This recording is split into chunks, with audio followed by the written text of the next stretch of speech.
Australia میں خاتون کے دماغ میں کیڑا دریا۔ یہ طبی تاریخ کا پہلا واقعہ ہے کہ خاتون کے دماغ میں طفیلی کیڑے کی موجودگی پائی گئی ہے۔ یہ غیر معمولی واقعہ آسٹریلیا کے شہر کینبرا میں پیش آیا۔ کینبرا کی ایک نیورو سرجن ڈاکٹر ہری پریا نے خاتون کے دماغ میں راؤنڈ ورم کو پایا۔ 8 سینٹی میٹر بڑے اس کیڑے کی موجودگی نے ڈاکٹر ہری پریا کو حیران کر دیا۔ انہوں نے دیگر ڈاکٹروں سے رابطہ کر کے مشورہ طلب کیا۔ 64 سالہ مریضہ کا تعلق جنوب مشرقی نیو ساؤتھ ویلز سے ہے اور وہ پہلی بار جنوری 2021 میں ہیضے اور پیٹ میں تکلیف کی شکایت کے ساتھ ہسپتال میں داخل ہوئی تھیں۔ 2022 میں مریضہ کو اس کے ساتھ بھول جانے اور ڈپریشن کا بھی سامنا تھا۔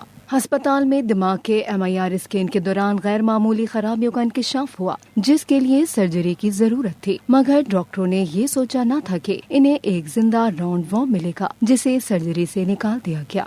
اس کے بعد اس کیڑے کی جانچ پر کام شروع ہوا اور دیکھا گیا کہ مریضہ کو مزید علاج کی ضرورت ہے یا نہیں۔ ڈاکٹر کو کتابوں سے اس طفیلی کیڑے کی مکمل معلومات نہ مل سکی۔ تب انہوں نے طفیلی کیڑوں کے شعبے میں مہارت رکھنے والے سائنسدان کو یہ کیڑا بھیجا گیا۔ اس نے بتایا کہ یہ کیڑا اوفیڈائیٹرس روبرٹسی ہے۔ اس قسم کے راؤنڈ ورم عموماً پائتھون سانپوں میں پائے جاتے ہیں اور یہ پہلی بار تھا کہ کسی انسان میں بھی اسے دریافت کیا گیا۔ ڈاکٹروں نے مزید جانچ پڑتال کی تو انہیں علم ہوا کہ مریضہ ایک جھیل کے قریب رہتی ہیں جہاں کارپیٹ پائتھون پائے جاتے ہیں۔